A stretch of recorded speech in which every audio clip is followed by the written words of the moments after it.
Hello and welcome back to the Big Wrangle podcast. I did miss the last episode because I am a fool, but I'm here again once more to grace you with my glorious presence. Thank you. My name is Ethan. I am here. Does anyone else wish to introduce themselves? Hello, my name's Kai. I'm quite warm because I'm in a fleece right now. In the Skype call we've got 7 people, and that's quite a lot of people, so it might get confusing. So if you'd like to make a noise to indicate who you are when you're speaking, then now's the time to do that. But don't worry, because I'm sure we'll figure it out later if you don't want to. Tommy normally does a funny noise, so... There it is. Oh, he did it. That was Tommy, me. everyone. Classic Tommy joke there. It wasn't a joke, Guy. The American. Hi. This is the new person. Hello. Hello. They're American. Is your profile picture a crap, by the way? Oh, it's an orange. Like, I saw it on, like, Pinterest, and I thought it was really cute, so I just, like, used it as my profile picture. I can see far too many fingers, and it's slightly unnerving, but... Just look I'm at glad your own I've got hands and you'll be that. shocked, Kai. There's too many fingers. Okay, cool beans. In this podcast, we're going to fricking talk about... fast fashion, but we're going to talk about that second. The first thing we're going to talk about is A-level results, because we've had a little bit of a U-turn since we last did a podcast. Last week we did a podcast talking about the algorithm and shit, and then like the day after they like binned it, so it was kind of a shame that we talked about that when it's not going to be included in our results, but maybe they'll use it next year. It's like a time capsule of people's opinions before it happened. Yes, that's very true. So, the current situation, and I'm not going to generalise to America because I have no fucking clue what they're doing over there. I genuinely have no idea how the school system even works over there. But the big switcheroo was that before they'd use an algorithm, a little robot to see what grade you got, but now they're using what the teachers think you would have got. And loads of people are happy with that, but then a few people are in a bit of a pickle because of it. So, actually no, people aren't really in a pickle about it.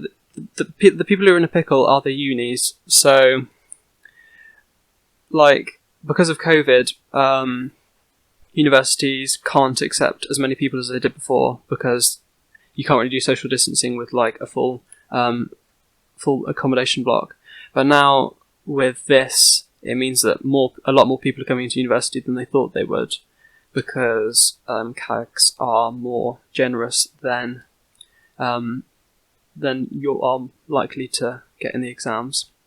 So basically, more people are coming into university. Do people have any negative thoughts about CAGs? Just thinking about them, because it seems like it's an all straight upgrade from the algorithm. I genuinely don't know if people have any thoughts on them. Just as... Hello, it is Boris Johnson in disguise, here representing the government. I think the thing in defence of, in opposition to this U-turn, is that the argument is that it devalues other years' results.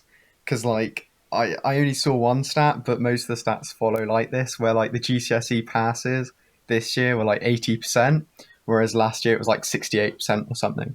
So that would be one opposition to just letting teachers give whatever grades they feel their pupils would have got. Yes. That's very, very true.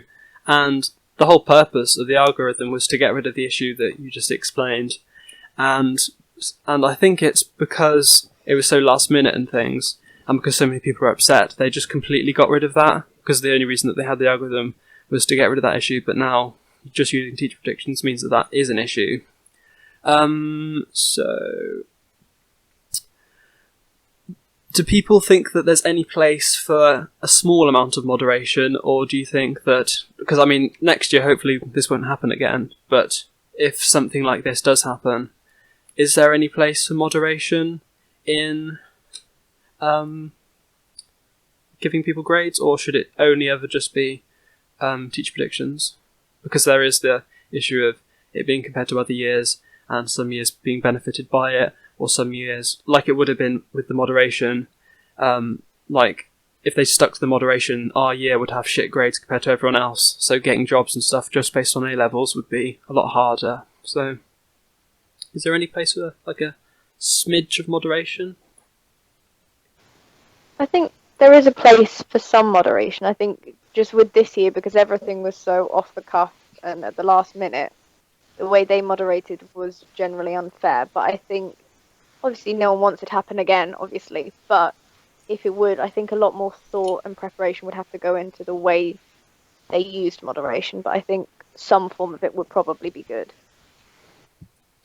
And are you thinking that, obviously not to the extent that it was, but you think that grades do have to be lowered a little bit in that, not just, well, yeah. I don't know, it's a hard one, because on one hand, the teachers are the people who are probably most likely to know what the students would have got given they've been with them and they've been teaching them. Yeah. But I think so many people were up in arms saying that they're going to be so high. I think to sort of please the most amount of people you can, it would require some form of moderation, so people didn't get too poor a grades, but also they weren't skyrocketed. That's fair. One of the spooky things about this moderation thing, and it doesn't really seem like that bad of a thing until you really realise what it actually means.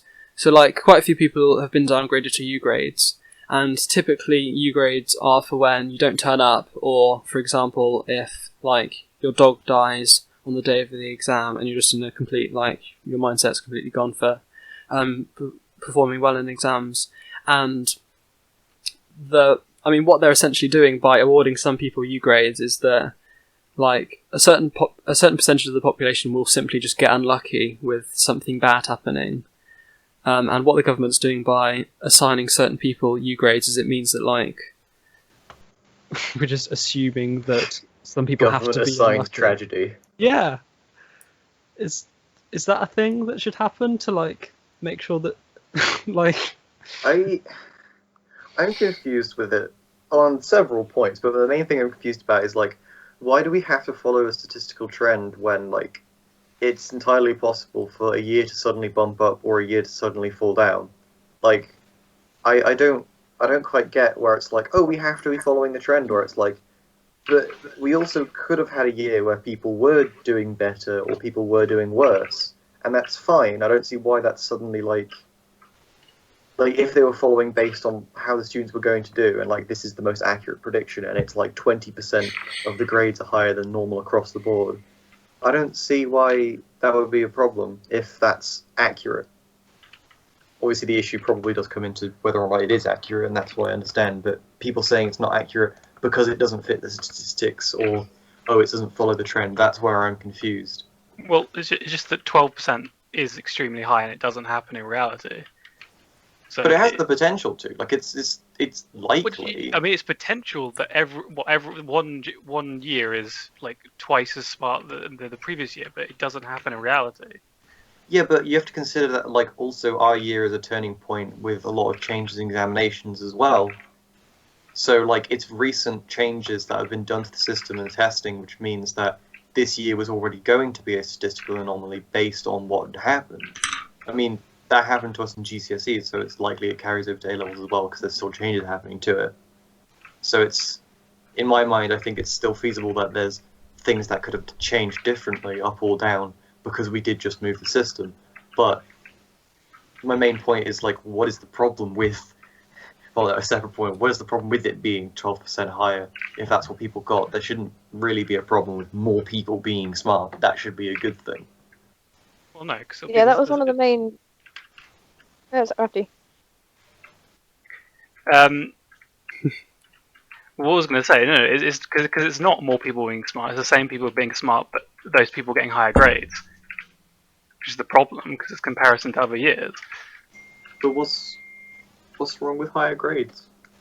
Because in other years they just get a big disadvantage because their employers are going to think we're smarter than them when in reality we're not. That's Well, fair. It's the same, the same principles and ethics, not ethics, just the same justifications come into how off-qual changes the grade boundaries so that 10% of people get an A star, and the whole keeping people consistent. That's why they change the grade boundaries each year. So if it's a really easy paper, then not everyone gets an A star. Do people think that that's a thing that actually should happen? The only reason that I don't want to keep talking about it, or listen, no, not obviously you keep talking about the topic, but I mean personally, the only points I can think of, they tie more into the fact that I think that there's problems inherent with how grades are valued, and it's an arbitrary thing. It's not an accurate level of how much someone knows or how capable they are to work. It's just where did you lie on the statistic graph on people who did this test, and it isn't an accurate descriptor of how well you can do X, Y, or Z.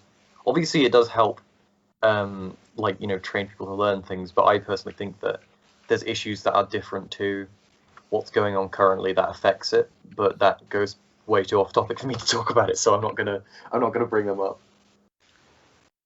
Unless anyone has anything to say, I don't agree that is off topic because Oh, oh right, okay. So just take an example, at Excel psychology, it's acknowledged by the teachers and just everyone who takes it that a certain percentage of what you have to learn is how to take the exam and how to get marks, because you could have all the knowledge, you could have a degree in psychology, but if you didn't know what a certain question meant, then there's just no way that you'll get the marks, because if you say analyze this study, there are certain things you have to talk about, and that's what analysing means. But then a degree level person might talk about slightly different things. So it's just a fact that in order to succeed in an exam, you have to know how to take it. And I guess it leads on to the kind of idea that you've got 2 years of learning about a subject, and it's all boiled down. Your success in a lot of subjects is boiled down into taking 2 exams, and it's just a bit spooky because coursework has been a lot. It was quite prevalent in a lot of the previous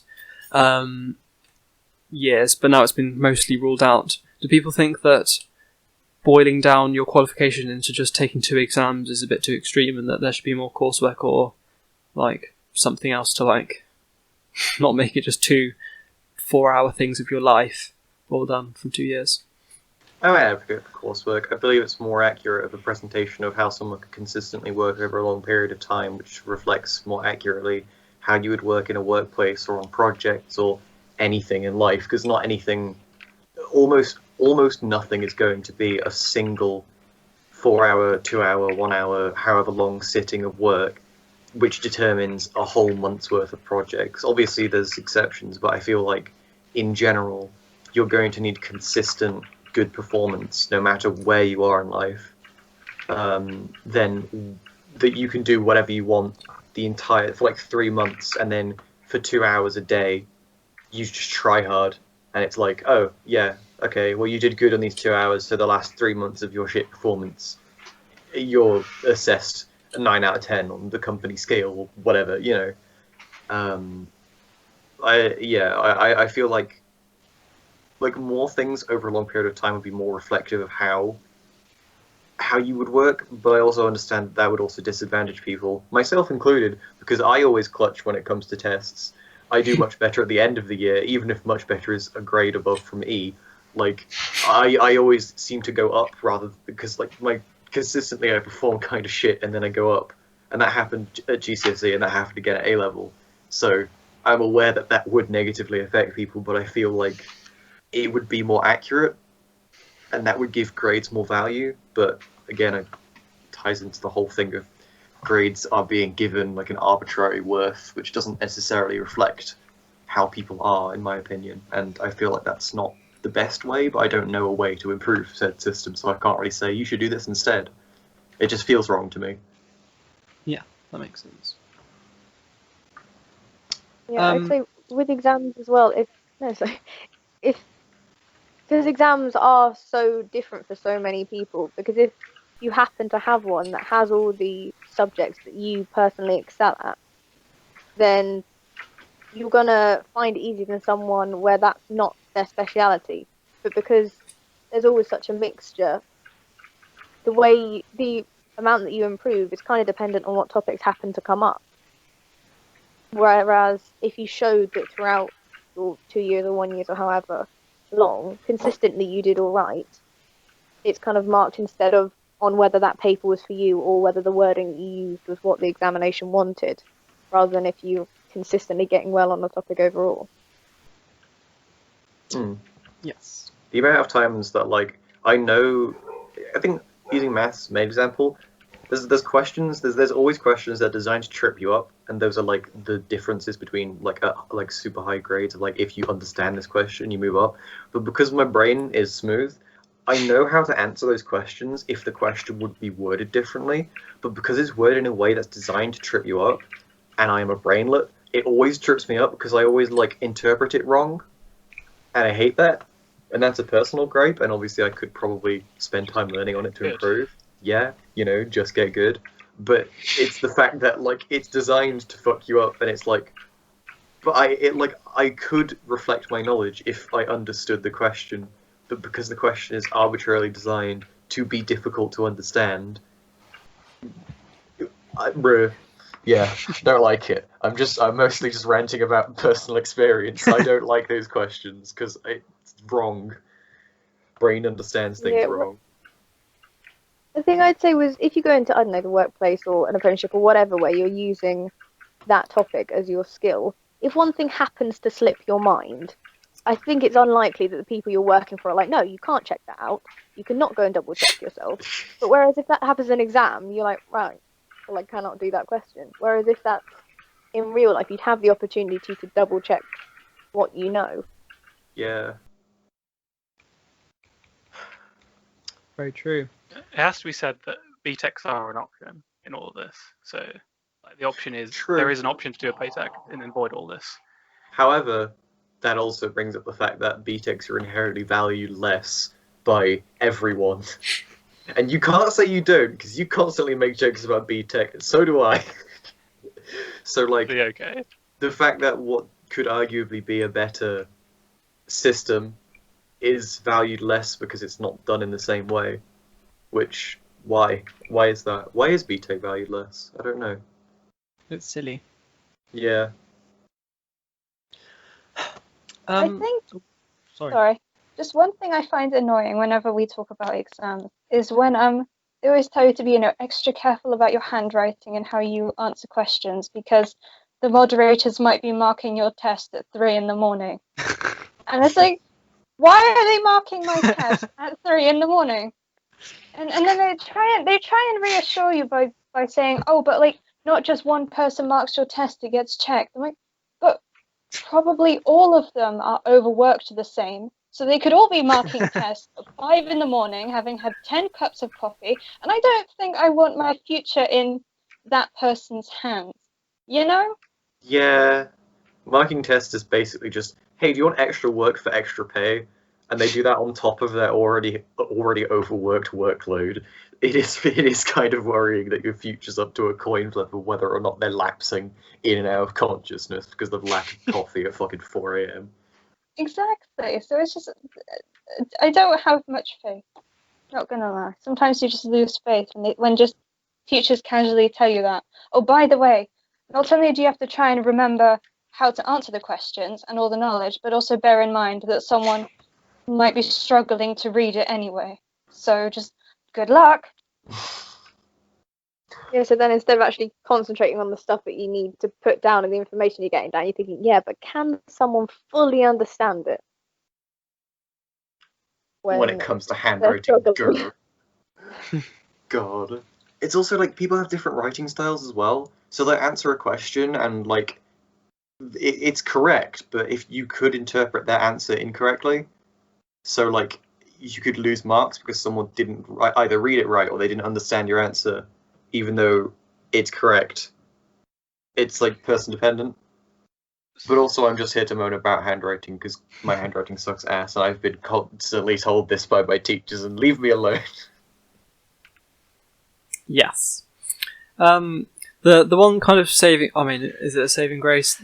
I do think that an important thing to think about as far as examiners being a bit unreliable is I do really like the thing where it's like the chief examiner will mark a test and then they'll just pop it into one of the ones that the teachers are marking, and if they like get it wildly out of like what it should have been marked, then all of the things that they've marked will get remarked by someone else who hasn't fucked up like that. So it's a bit nicer than just it being completely unmoderated. Of course, there has to be checks, but it's never going to be enough. There's not enough money put into it. There's always going to be errors. They are sadly unavoidable.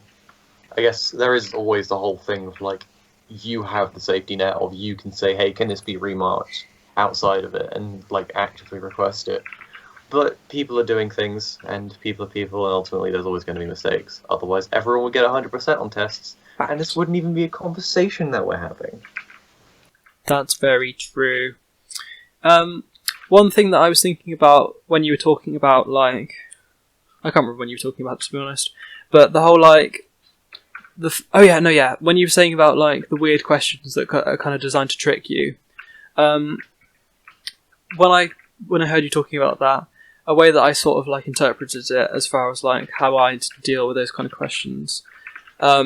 or like maybe the purpose of those kind of questions is that like certain questions like that, you just have to know how they're answered, and you have to like have practiced answering them and that kind of thing. Some of them are just like really shitty, but a lot of them are you just have to put in lots of effort.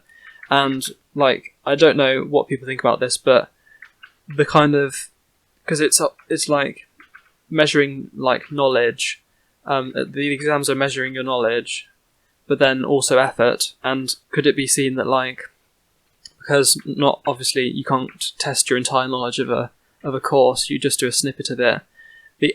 The important thing that examiners really want to know is how much effort you've put in, because it's not just about remembering knowledge. Otherwise, it would just be like list all the stuff that you know about this study, and then the more stuff that you list, the more marks you get. So effort is obviously important. So could it be that like the fact that you have to know how to answer these tricky questions and stuff is like how your effort is measured,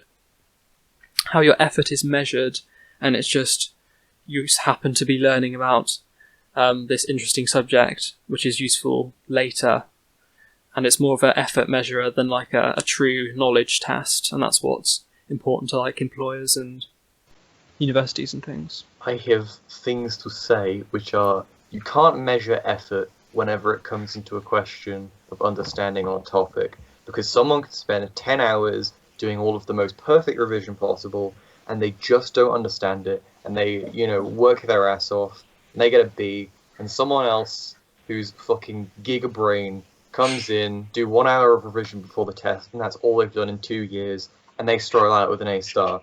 Mr. Tommy Thurston over here, like, so go pointing fingers at me. Well, it's like my old secondary school did it. They had effort grades, and I spent 10 hours, literally 10 hours straight on a project. It got like a B, and I got an E, which is like you put in the necessary effort required. Whereas I know someone who did their project on the bus, took them 15 minutes, and because they were better at the subject than I was, they got an E+, which is like the best effort grade. You can't measure effort based on grade, because then you'll just say anyone who gets good grades put in more effort, and people who got middling or less grades didn't put in effort, when that's definitely not the case. Yeah. Effort has to be something that you can only measure effort if you like give everyone a fucking timer, like in chess, and it's like, hey, press the clock when you start to revise and press it when you stop, and your cumulative time will give you the effort grade. Like, you can work your ass off at something, and if you're just not getting it, or like you're going about it wrong, or whatever's happening, even if you're doing something perfect and it's just not clicking, because that happens sometimes, you can't measure effort off grade. That is my main point. Sorry, I'm annoyed. It triggered from secondary school memories. But no, I think if you're measuring effort, there's something else. With regards to the questions being confusing and that being helpful, I know in maths it's good because it tests problem-solving skills, because the wording of the question doesn't always... Like, it's not the wording that's designed to throw you off, it's the question gives you information that tricks you into thinking you have enough to use a certain formula, but then you have to bring in other formulas of the same topic to find out the rest of it to use that formula. So it tests like, your problem-solving skills in that regard, as well as your knowledge of the subject. Yeah, some of them can be absolutely ridiculous. Some of them can mark schemes. Mark schemes can be absolutely stupid. Mark schemes, when it comes to what hoops you have to jump through, can be ridiculously dumb. And like, if you get the question right, you don't get full marks solely because you didn't write down long multiplication. But I think in my personal experience, when it comes to questions designed to knock you up, certain questions in maths can be quite good because it does test problem-solving skills, which is an excellent thing to test. But in general, those kind of questions are just sort of designed to be an arbitrary barrier, in my opinion, because it's not testing knowledge. It's testing it's not testing your knowledge of the subject. It's testing, did your teacher teach you what this question means? Yes or no? That's just, can you say this how we want you to say it? Not do you know what we mean? Can you just parrot this correctly? That's what those questions usually feel like to me. That's fair. I'm gonna have one more reply to this conversation from me, and then I'm gonna ditch it because it's melting my brain. And this is it. So, with your example about the person on the bus doing it in like 15 minutes and just not having to give a shit kind of thing, that's like extremely unfair, obviously, and like maybe they're really rich and they've had like one-on-one tutoring with someone, which has meant that they've like really talented or something, or maybe they're just naturally talented, and that's not very fair either. Yes, Tommy. The thing that came into my head when you said all of that, as far as effort, and I feel like this is the sort of thing that like a teacher would say, if you like brought up to them what you just said about it being unfair, they'd say like, part of like putting in a lot of effort is doing the right things in effort, as in like, if you said like, I'm going to put lots of effort into finding you the best birthday present, and then you buy like some chocolates from Lidl, and then someone steals it off you, and then you chase after them for 10,000 miles. That's a lot of effort, and you found them the present, but it's not like really what they mean, because it's not really. I think you know what I mean. So like, part of like putting in lots of effort is like asking your teacher along the way, is this the right thing to do, and am I doing it in the right way, and that kind of thing. Yeah, I just think that like, obviously you can put in a lot of effort, and like that effort can go towards the quote unquote wrong thing, or like, it's not the most effective use of your time. But I just think that like, there's no accurate way to gauge how much effort someone's put into something, really, especially if you're basing it on grades, because like, I don't know, man, like it just feels like unless you're being watched 24/7 and also having your thoughts monitored, there's no way to see how much time and energy you're putting into something, really, because even if you're not actively doing something towards it, if you are still thinking about it, you are putting effort towards it. Even though it's a small amount, that's still energy going towards the thing that you're working on. It's not just sitting down and actually like reading, working from a book, or going to classes or whatever. So I just don't think there's an accurate way to measure effort. But obviously, yes, there is. What you said. Sorry, go on. I think it also can depend on what the teacher sees as effort, as well, as you were saying. For example, if the teacher sort of really likes, for example, mind maps, for revision, say we're looking at revision effort. But so, sometimes people don't really work with mind maps and loads of colors and flashcards. I mean, me, for example, I work through notes and online things. So it's sort of, I remember. Do you remember for GCSEs when you had to provide evidence of revision? Oh God, so I was making things like mind maps for no reason other than to look like I'd put in effort for revision. I don't work the way that they usually see effort as being put in. So unless they want to like 50 screenshots of all the online stuff I'd done, which I don't think would have been useful. So that's also another thing when putting in effort, is that everyone can have their own way of doing things. I remember doing that. And the most helpful thing, ironically, was just talking to my friend about the subject and asking each other questions. We didn't have flashcards or anything. It was just literally testing each other on what we knew and explaining it to one another. And that's it. We didn't produce anything. So there's no way, unless we fucking recorded for like the cumulative however many hours we talked about it to each other, there's no way to show the effort. So yeah, that really does, that makes sense. And also flashbacks. Yes. And if everyone's at like a different knowledge level, some people may need to put in so much effort just to understand the concept and get their heads around it. But if someone already has, like they're just, I don't know, naturally gifted at it, they might have time to put effort into maybe preparing for the stupidly worded questions or something. So their effort can go towards that, whereas someone who doesn't understand it as well has got to put all of their effort into getting that knowledge. So people would be advantaged given what they're focusing their knowledge on. Yes. That defo makes sense. That's interesting. Yeah, I didn't. That is very true, and you have changed my mind. So thank you, everyone. Breaking news has just come in. Apparently, for the first years or second years in college, all of the lessons are going to be double blocks. So there's only going to be one lesson in the morning and one lesson in the afternoon. So there's only going to be 2 blocks per day, apparently. So, you know, good luck with having 2-hour lessons every single day, because that will kill you, because God, are they so boring. Oh. Yeah, I think I think it just reduces people moving around and keeps them all together. Yeah. So there's only 2 lessons you have to go through. Oh. That seems quite clever. I don't know if anyone has any thoughts on that. Personally, I would hate it because I hated double lessons because they were so. Yeah. I stopped being able to concentrate halfway through, but that's my own personal experience. Yes. The breaking news is pretty spicy. No, no, that's fine. Spicy. Borris Spicy 2020. Double lessons. Wow. No, that's fine. I mean, it'll be if you have like the lunch in between them, you have time to like, I don't know, unfrazzle your brain for the next double lesson. So it'll be fine. I guess it's good. Yeah. Fair enough. Sorry, you can now continue with the regularly scheduled programming. I'm sorry for the interruption. I appreciated the breaking news. So the other thing, I don't know if this is much of an issue because I haven't really thought about it much. As far as like, and this is the last thing that we're going to talk about CAGs wise, before we move on to the other thing.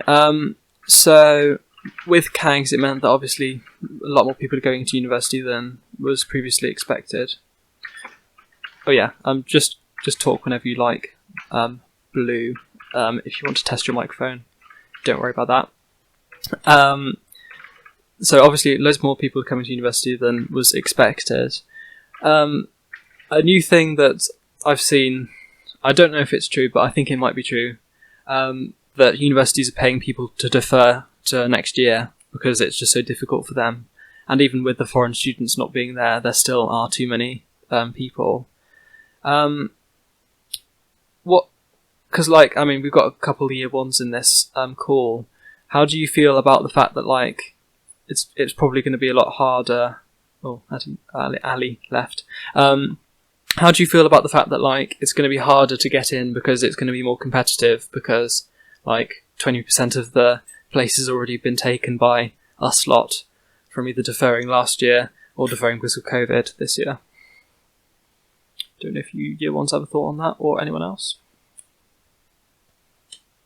I mean, from a year one point of view, it's obviously not too great. You know, it's nice to not have increased competition, but I don't know. I think like there's lots of different factors, and it's kind of hard to game the system and be like, what's the odds of getting in? Because obviously you've got all the people deferring from this year, but also you're going to have the absence of international students potentially, because it's also uncertain about where everything's going to be. So I don't know, you just got to go with it, and you can't really game the system too much. That's fair. I would have thought unis would have been happy because they get money based on how many students they have enrolled. So they would have been like, oh, give me all the students, baby, let's go. Money, funding, yeah. I guess when they reach a certain point, they can't. Can't physically cram them in anymore. Look, if I can cram the students in as like a can of sardines and you give me 50 quid for it, you know, I think it's pretty obvious. I can just kind of foresee, like, because obviously there's no getting around the fact that there's going to be a lot of people going to university next year, because like foreign students are going to be going in, who were going to come in this year, who are going to be going in next year, also people deferring. There are tons of different factors. Oh, what was the question that I was going to say? I said that so confidently. Oh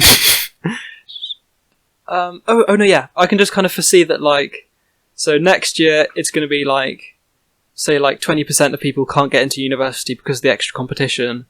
Are they then going to get moved on to the next year, and then it's just going to be 20% people who are fucked for the next year, and it just keeps on going forever?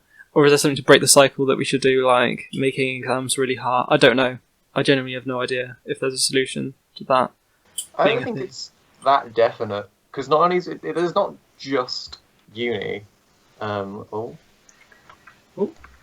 Played by Ali has to actually go rather than just leave because of mic issues, which is very sad. But no, Rain is finished because I interrupted myself. God damn it! Oh, Kai, you've stopped me. No, yeah, I don't think it's like a definite thing. Like, 20% can't do this year. That's permanent now. Like that there's always going to be like a group of people that can't get in, because like people always experience that every year. And I feel like this hiccup, it probably will have a knock-on effect, but I don't think it'll be massive. Because there are like people who go back to uni at like older ages as well as foreign students, as they said, which is a very good point. That's probably going to be enough to fill the gap. If people are too scared to go abroad, then, or they literally can't because it's illegal, then they will just have more people coming in from home. So I don't know. I don't feel like it'll be that definite. I feel like that's a bit like extremist, is the worst probably word to use, but you know what I mean. I know what you mean. Don't worry. I wonder if it might make people consider things that they wouldn't necessarily have done. Sorry, that's my cat. I don't know what is up with them. Boo, shut up. Okay. Come to me later. Louder than you. 1 minute. Oh no, I wanted to hear the cat more. Now I'm sad. Give your cat the microphone. I want to hear their thoughts. You want to hear their opinion. I might be wrong. What I was going to say was, I wonder if it might make people consider things other than university they might not have done in other years. Like, so you kind of steered towards university, but if that's not as much of an option, I wonder if they're like, oh, well, maybe I will consider apprenticeship or job or something. It might not, but it would just be interesting to see if it would. That's valid. I feel like that has a likelihood of happening. Yeah, you definitely are steered towards university. Jesus Christ. They are so hard at pushing you into uni. It is ridiculous. Yeah, 100%. I mean, the other thing is like, sorry. The other thing is like, I know some unis, like you said, Kai, they're literally paying people to defer. But I mean, if I was in the year above, going to uni isn't an ideal thing this year, but like neither is a gap year, because there's not all that much stuff going on, and like also all your friends would be going to uni, or like some of your friends might go to uni and you'd just be back for a year. So like I don't know, because I'm not a year 13, I don't know if people are like keen to go to uni this year or defer, but I think it's not like as attractive an option as some people might make it out to defer this year.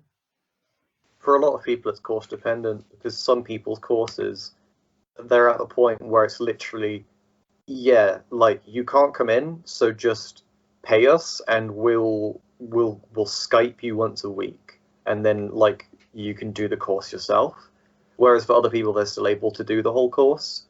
So it's like for the people who basically get next to none of the resources that they should have or normally would have been getting, or they feel like they're not getting those, then they defer. I know a couple of my friends doing that because they feel like it's not worth paying the money, because they can't go in, they don't have access to all of the things that the uni offers, because only like 2 people are allowed in the entire building at once, so you just feasibly can't use it.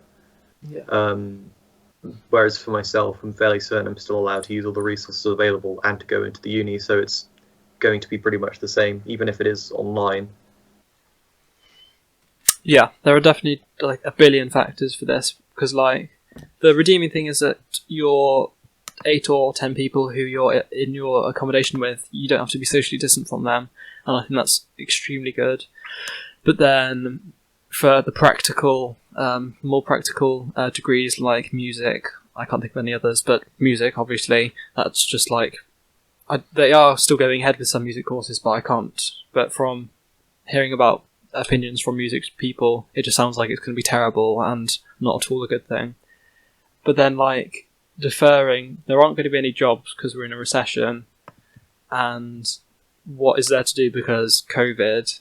So there are a few people deferring on this in this call. I don't know what people think about like what they're going to do with their time if they were planning to, and now that their plans have changed because of COVID, or now they're suddenly deferring and they're not really sure what they're going to do. Don't know if people have any thoughts about that. Specifically, someone that I'm looking at their avatar. What, me? Well, I'm not deferring, which you should know. I was taking a gap year before. Yeah. All of this, and I was going to go travelling, but I have no idea what I'm going to do now. At the moment, I'm just going to revise for resitting chemistry in October, and then see what happens with travel, and I don't know, cry. Just sit at home and just sit and just look down and just be like, well, yeah. I guess that's the main point you were bringing up, though. It's like you don't know what the fuck you're going to do. So, like, your plans are kind of scuffed. So people who were deferring or people who are taking a gap year now, like, their plans are just as fucked as people who are going to uni anyways, because a lot of the time people are like, I'm going to take a gap year and travel the world. And it's like, well, you can go to Bristol, and then you'll have to, like, stay at home for a week. So, kind of fuck there, mate. Yes. Yeah, it's everyone's fucked. Do you know any more about how that's going to work, Tommy? Because you said you were not resitting, you were sitting the exams in autumn. Do you know anything more about that? How that's working? I don't know. It's just like a normal exam, I guess. I revise mostly on my own, to turn up and do it.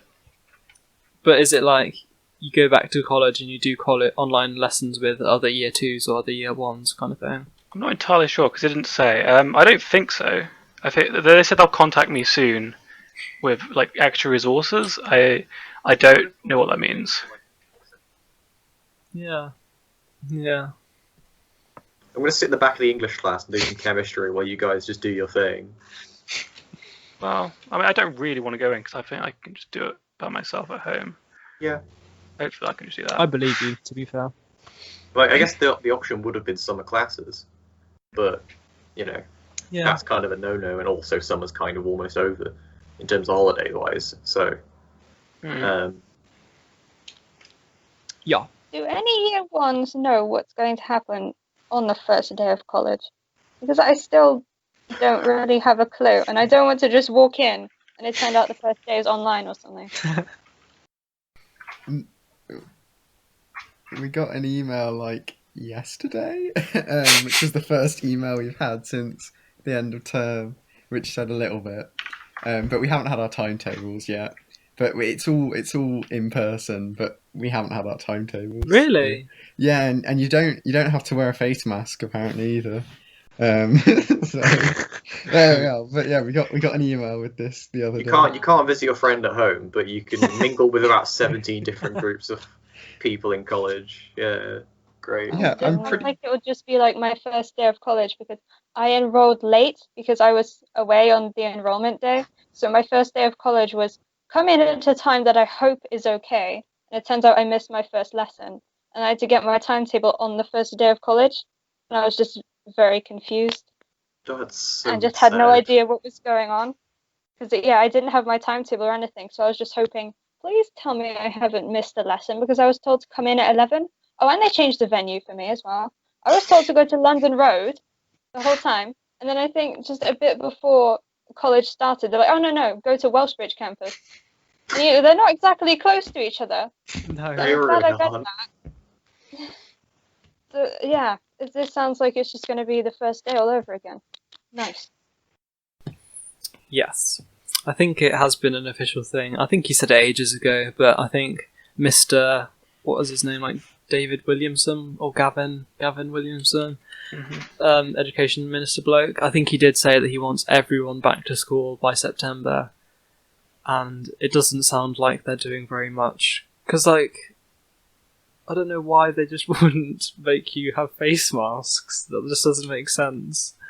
Given that or maybe they're being optimistic that by then COVID will be a lot better and something. I don't know. I don't think they know either, to be fair. Pickle. It's a big pickle. Okay. I mean, the only thing they are doing is teachers, they're doing a lot of cleaning. They talked a lot about cleaning in the email. And also the teachers have a 2-meter social distance zone, but I don't think the class has to social distance. I'm pretty sure. But the teacher does have their own little zone. I think that's how it's going to work. One thing I don't understand is, should they not have been cleaning before? Like, every time people are like, oh yeah, we've upped the cleaning, and it's like, isn't this just to the standard you should already have been hitting? Like, is that not the whole purpose of hiring cleaners? Because it seems like they don't clean half the time. You've ever felt the underside of a table in a secondary school?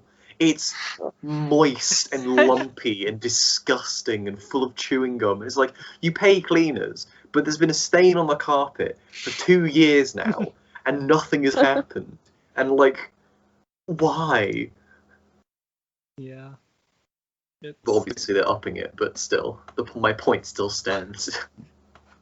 They're seeming so more relaxed than they are at uni. Which I think is weird, because at college and school and everything, you're all coming from different families and then going completely different places. Where at uni, most people are on campus. But uni seems so more strict about restrictions than schools and colleges do. I guess it's because, like, they're adults, and that means they're more liable or something like that. I don't know. I feel like people in college are going to be doing more mingling, so they're going to be interacting with more people, because colleges are usually busier, and, like, you don't even really interact with, like, your class, and that's pretty much it, because uni campuses aren't nearly as busy as colleges, because they usually have a lot more people. So, like, I don't know, thinking about it, yeah, I have no clue. And I think they came to the same conclusion as well.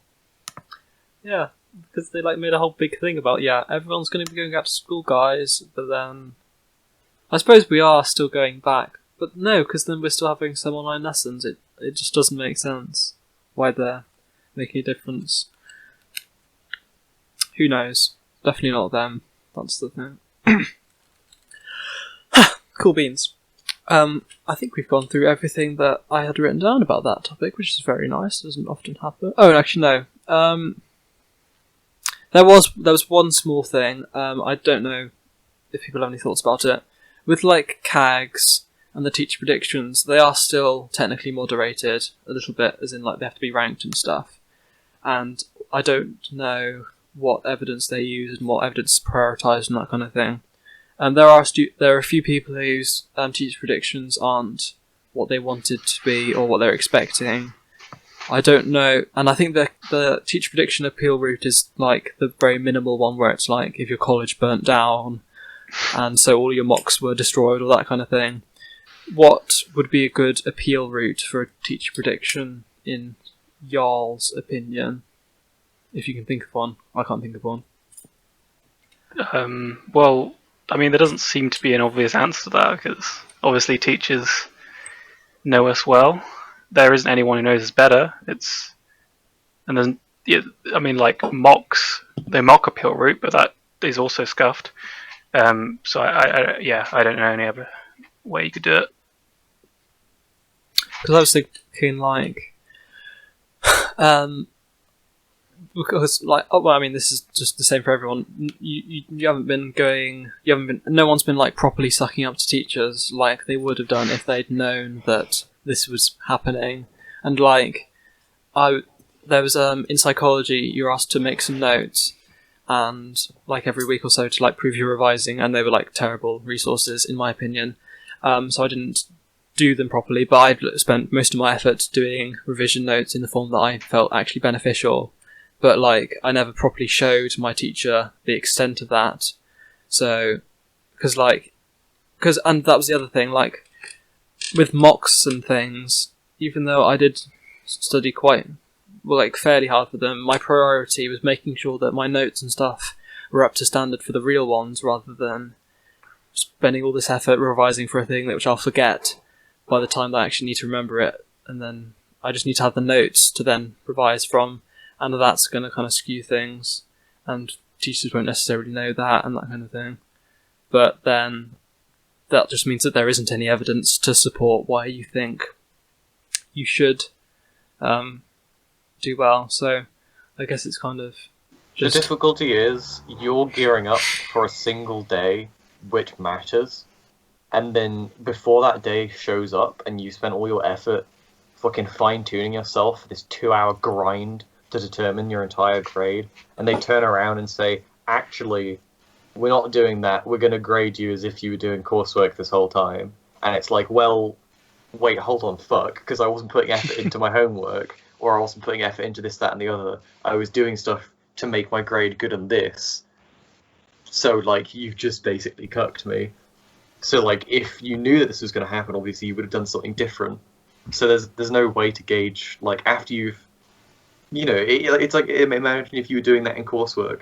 Like, you just kind of do, like, throughout the entire time, and then it comes to the last, like, final major project, or whatever it's called, and you fucking, like, smash it out of the park, and you do really well, but overall your grade is garbage because you just didn't do any work for the rest of it, that, like, or work for those projects, because you were learning skills for your final one. So whilst you were still learning, it's just not what you should have been, quote unquote, at that time. Yeah. I think it's a bit of a paradox, and I think you just kind of have to hope that exams are going to happen, but then sometimes they don't. So hopefully COVID won't happen again, or nothing like COVID will happen again, and I think we'll have to act as if that's the case. It's easy to say, oh, you just do everything that you're supposed to do, like the teachers suggested, and then you'll do fine. But people work in different ways, and there's no way to fully know what's going to happen, because, you know, no one expected this to happen when it came to our exams, otherwise they wouldn't have had a breakdown in year one. So, you know, it's like, if everyone does things their own way, and sometimes that'll come back to bite you in the ass due to the fucking roll of the dice of the universe, and there's nothing you can do. So, you know, you can prepare as much as you want, but you're never going to be fully prepared, because something's always going to be unexpected. 100% so. And I think we're kind of going back to that thing that we were talking about before, about, like, effort being measured arbitrarily by a 4-hour sesh in the hall and that kind of thing. So, it's a bit of a pickle. It is indeed a bit of a pickle, Rick. The funniest shit Ooh. I've ever seen. Watch me try and contain my laughter. Season 5 of Rick and Morty is very good, by the way. Everyone should go watch it. Season 5? I might do. Is that out? I'm talking about the latest season. I don't know if that was season 5. They're like, season 4. They released like the second part of a season recently, and it was really good. I could be wrong. It might be season 4. I watched a couple episodes. I might have watched the first half of it. I haven't seen the second half. All I remember is the heist episode, and that's it. Which just makes fun of generic heist movies. Good meme. Okay. Big funnies. Damn right. Yeah. Yeah. That was a podcast. Thanks everyone for listening. We hope to see you again soon. Thank you, Kai, for organising topics and being amazing. And thank you everyone for joining. Yeah. Love you all. Goodbye. Mwah. Bye everyone. Goodbye.